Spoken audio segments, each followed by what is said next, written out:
First topic today, and this is bridge day between one week and the next, and this is a day that we can get into some topics that really don't have anything to do with the games. I saw the report from the Washington Post that the Roger Goodell contract extension that I thought was already done, frankly, won't be finalized at next week's quarterly ownership meeting. They do them in October, they do them in December, they do them in March, and they do them in May.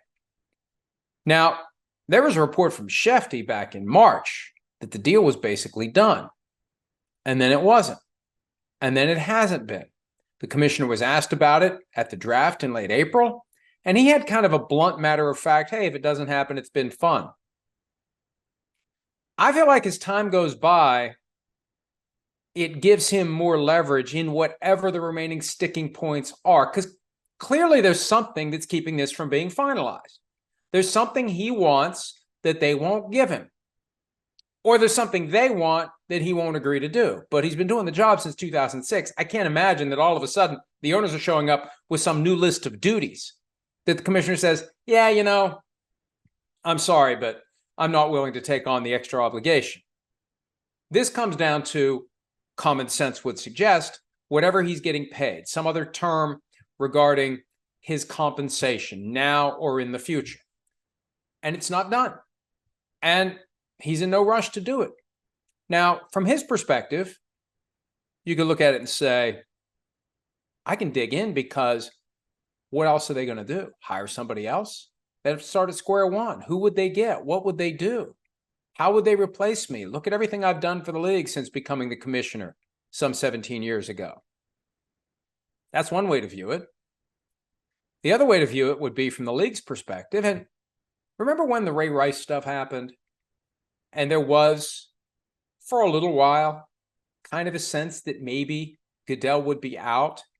And I still think there was roughly a 7 to 10 day period where every time he went to bed, he wondered whether the next morning would be the day that he had to resign or he was fired because of whatever the league failed to do properly in the Ray Rice situation. And I don't mean to downplay it. I just don't want to relitigate all of it. But there were serious concerns about whether or not the league had handled the situation properly. There was a report from the AP that they had access to the in-elevator video before TMZ leaked it to the world.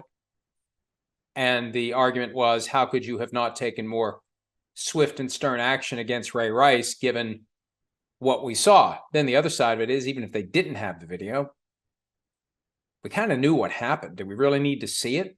And he still only got a 2-game suspension. So that storm, when it raged, people were saying, do you really need to pay someone $40 million a year to be the commissioner of the NFL? Most of the time, you are sailing through clear, open waters. That's the other side of the coin. And that's where the owners might be on this. There could be some who are thinking, hey, if this guy drives too hard of a bargain, and he's probably making north of $60 million a year now. We don't know, because the league office is no longer a tax-exempt organization. When they were, we got to see what Goodell was making along with other top executives. But at some point, I think during the lockout, this really became an issue. It's a disingenuous argument. The notion that because the league office is tax-exempt, the league is somehow not paying taxes. Well, the teams pay the taxes. And at some point, the league decided, this is a PR thing that's dragging us down.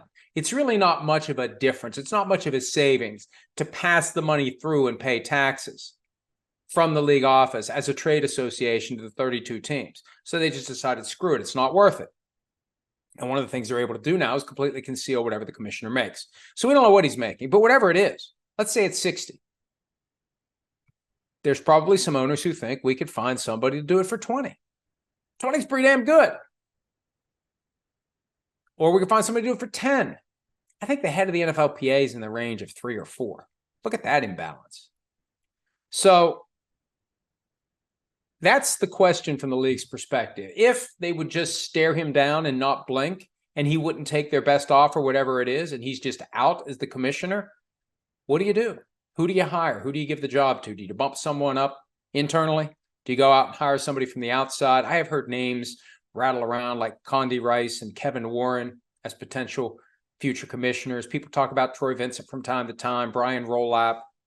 And then there's the idea, once Goodell is done, if he makes it through 2027, and this is something that Jim Irsay, the Colts owner, suggested, and I have heard this. There's a chapter in Playmakers about this, The idea that at some point, the commissioner will be a traditional CEO, somebody from the ranks of executives who run major businesses, not somebody who's spent their whole life working in the National Football League. There would be a chief football officer who would report to the chief executive officer, but the commissioner would essentially be a CEO, and there would be others in the organization in charge of football. But as the job gets bigger and bigger, as the interests of the NFL become more diverse, the game is just part of it.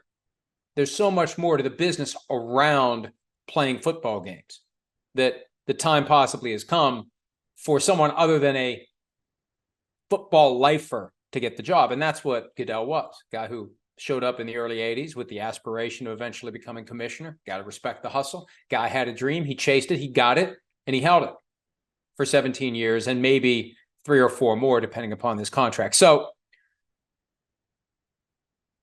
if there wasn't some sort of a reason for the two sides to disagree on something, the deal would already be done. There's some sticking point or two or more, and we'll see who blinks, and we'll see what happens if nobody blinks and either Goodell walks or the league.